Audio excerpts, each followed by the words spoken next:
자살을 했다는 건 결혼 생활을 할 의사가 없다는데 그럼 혼인신고를 하지 않을 것이고, 혼인신고를 했다는 거는 본인이 결혼 생활을 할 의사가 있다는 것인데 그럼 자살을 하지 않을 건데, 이 역설적인 이 사고와 행동이 동시에 일어났다는 것은 이분 스스로 자신이 처하고 있는 상황, 심지어는 자기가 성추행을 당한 것 그 자체에 대해서 어떤 극단적인 일방적인 자책의 모드로서 받아들이고 있다는 거죠.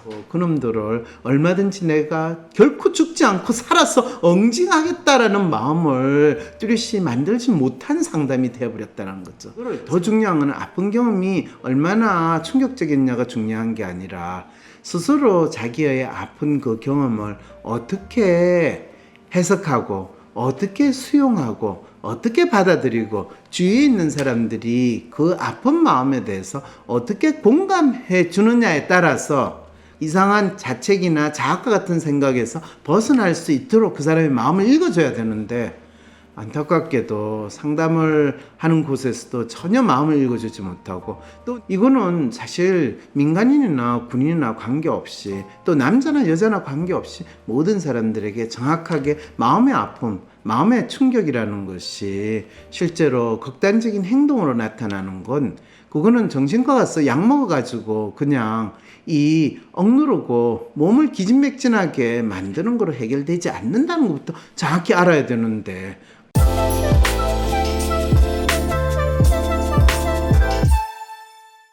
안녕하세요 여러분. 황상민의 심리상담소 황상민TV 여러분과 함께합니다. 장원재 박사도 함께했는데 지금 장 박사는 요양 중입니다. 여러분, 많은 장 박사의 건강 회복을 바라는 이 댓글 달아주시기 바랍니다. 근데 또 안타까운 사연이 있습니다. 혼인신고날 자신을 비극의 주인공으로 만든 공군 여중사의 마음을 읽어주세요 라는 사연이 왔는데요. 여러분, 참 안타깝죠? 이 사연이 이렇게 시작합니다. 박사님, 얼마 전 강제 성추행을 당했던 공군 여중사가 극단적인 선택을 했다는 안타까운 소식이 있었습니다. 이 사건이 알려지고 문재인 대통령이 그녀의 빈소에 조문을 가면서 확실히 사람들에게 좀 더 주목을 받게 되었어. 그래, 누가 죽더라도 대통령이 와서 조문을 해야지 이렇게 관심을 받지. 뭐 지하철에 이 부딪혀서 죽든지 석탄에 깔려 죽든지 하더라도 대통령이 가보지 않으면 그냥 개조금이 되는 대한민국에서 우리는 살고 있습니다, 여러분. 어쨌든 대통령이 와서 조문을 꼭 할 수 있도록 우리 죽더라도 잘 죽도록 합시다. 근데 놀라운 거는 사건을 찾아보니 혼인신고를 마친 날 그녀가 세상을 덩졌다고 하네요. 지난 3월 이중사는 강제 해식 후 돌아오는 차 안에서 강제 성추행을 당했다고 합니다. 뿌리치고 차량에서 내린 직후 상관에게 신고했지만 가해자는 오히려 조롱하고 협박했고, 현장에 함께 있었던 다른 상관은 없던 일로 해주면 안 되겠냐라고 회유를 시도했다고 합니다. 결국 이중사는 전출을 요청해 다른 전투 비행장으로 옮겼지만 그곳에서도 관심병사가 여기 왔으니까 우리가 애를 잘 관리해서 꼼짝 못하게 만들어야 한다고 압박이 더욱 심해졌다고 합니다. 게다가 사건이 공식화되면 코로나19 방역 지침을 어긴 동료 군인들을 피해를 받는다는 협박이요, 심지어 남자친구도 해야하려 했다고 합니다. 남자친구도 같은 군인이었다고 그러는데 이런 무지막지한 짓이 있었군요. 참. 견디기 힘들었던 이중사는 극단적 선택을 암시하는 문자를 부대에 상담관에게 발송합니다. 이 상담관은 서산시 성폭력 상담소를 이중사에게 연결해 주었고 2주 동안 총 6번의 상담 그리고 정신과 진료도 받았다고 합니다. 그런데 그건 아무 효과가 없고, 얼마 뒤인 4월 30일 성폭력 상담소는 자살 징후 없었으며 상태가 호전됐다는 진단과 함께 상담을 종료했다는 거죠. 네. 그런데 박사님, 도대체 어떤 상담과 진료를 받았기에 이런 결과가 나왔을까요? 진짜 그 당시만 해도 그녀는 괜찮았던 걸까요? 아니죠. 상담은 자살 징후가 없고 상태가 호전됐다라고 성폭력 상담을 했으면 하나만한 상담을 했다는 거고요. 정신과 진료를 받았으면 약도 써야 했으니까 뭐 이 불안장애, 뭐 공황장애 이런 약을 먹었을 텐데 다 똑같은 약이거든요. 그 약을 먹은 다음에 사실은 자살 충동이나 자살적 사고는 적게는 2배에서 5배 증가하는 그런 효과를 가지고 있는 게 이 정신과에서 처방받는 자살 문제와 관련된 약의 효과입니다. 결국 부대를 옮긴 지 나흘 만인 5월 21일 이 중사는 같은 군인이었던 남자친구와 혼인신고를 마치고 마지막 모습을 영상으로 남겼습니다. 이 중사의 휴대폰에서는 나의 몸이 더럽혀졌다. 모두 가해자 때문이라는 메모도 발견됐습니다.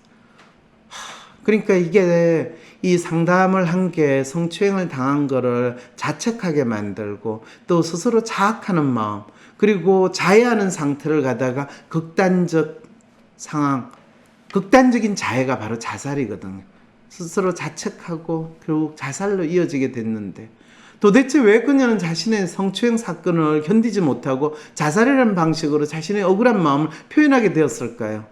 네, 이분이 이 사건에 대해서 자책하는 거를 그 자식들이 나쁜 놈들이고 그 놈들을 얼마든지 내가 결코 죽지 않고 살아서 응징하겠다라는 마음을 뚜렷이 만들지 못한 상담이 되어버렸다는 거죠. 상담이 분명히 잘못됐고 거기다가 이 불에다가 휘발유 붓는 거와 마찬가지로 정신과 치료를 받는다고 정신과 병원에 가가지고 항우울제나 이런 약을 먹게 되면 더욱더 자신을 이 자학하고 또 심지어는 자살 충동과 같은 생각이 더 일어나게 되는 그 결과가 초래되니까 이분은 자신의 억울함을 알리기 위해서 혼인신고를 하고 극단적인 자해 행동인 자살을 하게 되었다는 거죠. 그런데 그 자체에 대해서 또 질문을 던지네요. 너무나 놀라운 것은 왜 혼인신고를 하고 이런 극단적인 자해 행동을 하게 되었냐는 겁니다. 사실 참 이 부분이 그냥 내가 시시하게 죽어버리면 그냥 끝날 텐데 혼인신고를 하고 죽었다라고 하면 우리는 어떤 걸 쉽게 연상을 할 수 있나요? 여러분 있잖아요.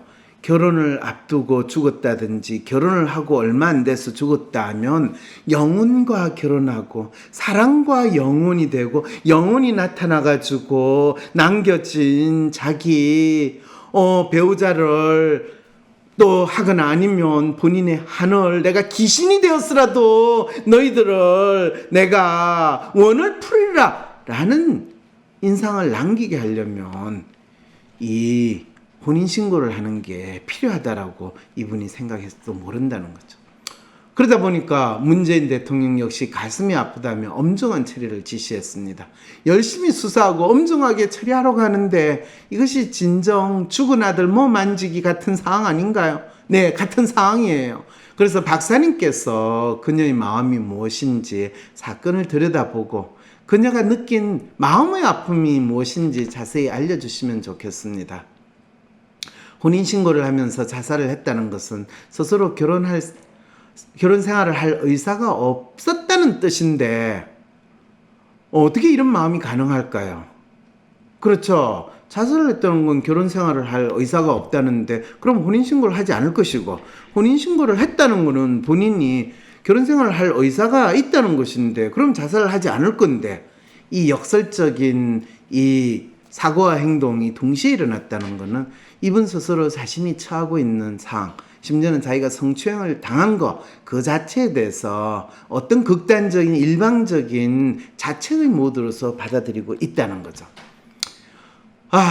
그래서 질문은 만일 정말 남자친구와 결혼 생활을 하고 싶은 마음이었다면 혼인신고와 관계없이 자살을 하지 않았을 것인데 아니면 남자친구와 정말 살아서 결혼 생활을 하지 못하더라도 자신이 혼인신고를 하는 것으로 마치 남자친구와 영원의 결혼식을 하겠다는 마음을 표현한 것인가요?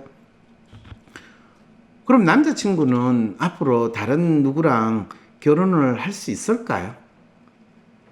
네, 살아있는 남자친구 삶을 이렇게 혼란스럽게 만들고 이 돌아가신 분 진짜 마음을 여러분 알아야 되겠죠. 사랑과 영혼의 한편의 영화 내용이 이 현실에서 일어난 것일까요? 진정 억울하고 또 억울할 그녀의 마음과 유족을 위해 이런 상황에서 진짜 문제 해결책이 무엇인지 알려주세요. 네, 사실 진짜 문제 해결책은 여중사, 그렇죠.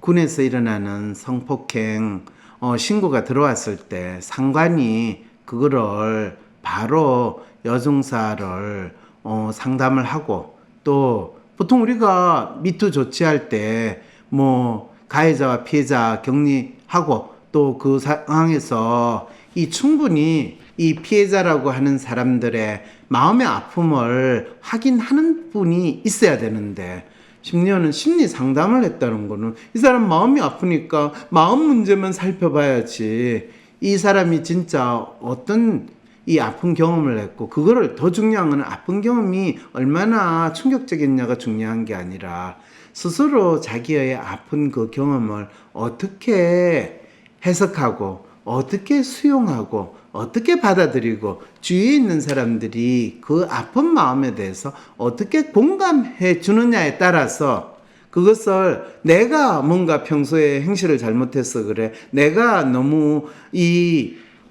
그런데 관심이 있는 사람으로 보이는지도 몰라, 내가 평소에 조금이라도 더 내가 생활을 잘했으면 이런 일이 벌어지지 않았을 텐데, 그 늑대 같은 이 짐승 같은 인간들이 내가 어차피 같이 살려면 같이 짐승처럼 살아야 되는 게 아닐까, 뭐 이런 식의 이상한 자책이나 자학과 같은 생각에서 벗어날 수 있도록 그 사람의 마음을 읽어줘야 되는데, 안타깝게도 상담을 하는 곳에서도 전혀 마음을 읽어주지 못하고, 또 네가 아프면 병원 가서 정신과 병원 가가지고 약 받아 먹어 하는 이런 조치가 마치 억울하고 아픈 이거는 사실 민간인이나 군인이나 관계없이, 또 남자나 여자나 관계없이 모든 사람들에게 정확하게 마음의 아픔, 마음의 충격이라는 것이 실제로 극단적인 행동으로 나타나는 건, 그거는 정신과 가서 약 먹어가지고 그냥 억누르고 몸을 기진맥진하게 만드는 거로 해결되지 않는다는 것부터 정확히 알아야 되는데, 그냥 지금 우리가 일반적으로 생각할 때 네가 마음 아프면 정신과 가서 약 받아 먹어, 그러면 그냥 멍한 상태에서 있다 보면 좀 나아지지 않겠니? 시간이 약이야.